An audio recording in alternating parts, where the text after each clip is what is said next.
আসসালামু আলাইকুম বন্ধুরা। সত্যের মৃত্যু নেই নাটকের গল্প এখন দারুণ টানটান। ১৭তম পর্বে শুরু হতে যাচ্ছে আসল লড়াই, যেখানে থাকবে বড় বড় টুইস্ট। চলুন জেনে নিই আগামী পর্বে কি ঘটতে চলেছে। ভিডিওটি শেষ পর্যন্ত দেখুন। পর্বের শুরুতেই আমরা দেখব আমেনা বেগমে এক অন্য রূপ।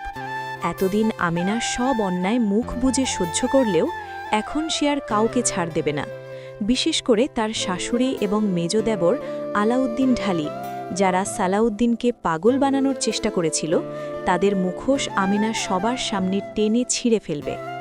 আমেনা সরাসরি হুঁশিয়ারি দেবে যে এই বাড়িতে থাকতে হলে এখন থেকে তার নিয়মেই চলতে হবে। আপনারা কি মনে করেন, আমেনার এই কড়া মেজাজ কি শাশুড়িতে সোজা করতে পারবে? সালাউদ্দিন এখন অনেকটা সুস্থ।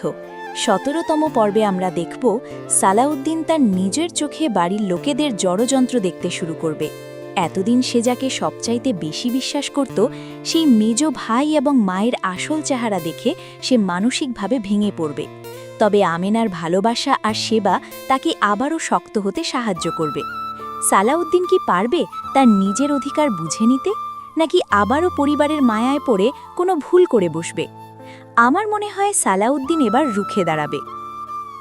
নাটকের সবচাইতে শান্ত চরিত্র সালাউদ্দিনের বাবা।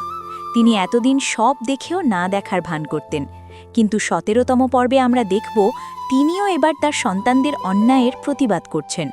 বাড়ির পরিবেশ এতটাই গরম হয়ে উঠবে যে হয়তো আলাউদ্দিনকে বাড়ি থেকে বের করে দেওয়ার উপক্রম হবে। সত্যের জয় কি তবে এই পর্বেই পূর্ণতা পাবে? বন্ধুরা, সত্যের মৃত্যু নেই নাটকের ১৭তম পর্বটি হতে যাচ্ছে টানটান উত্তেজনায় ঠাসা। আপনারা কে কোন চরিত্রের সাপোর্টার? আমেনার বুদ্ধিতে কি জড়যন্ত্রকারীরা শেষ পর্যন্ত হেরে যাবে? কমেন্ট করে আমাদের জানান। আর হ্যাঁ, বহুল প্রতীক্ষিত এই ১৭তম পর্বটি আপনারা দেখতে পাবেন আগামী ২৩শে মার্চ দুপুর ৩টে ঈগল মিউজিকের ইউটিউব চ্যানেলে। ভিডিওটি ভালো লাগলে লাইক দিন এবং আমাদের চ্যানেলটি সাবস্ক্রাইব করে পাশেই থাকুন। দেখা হবে পরবর্তী ভিডিওতে। ধন্যবাদ।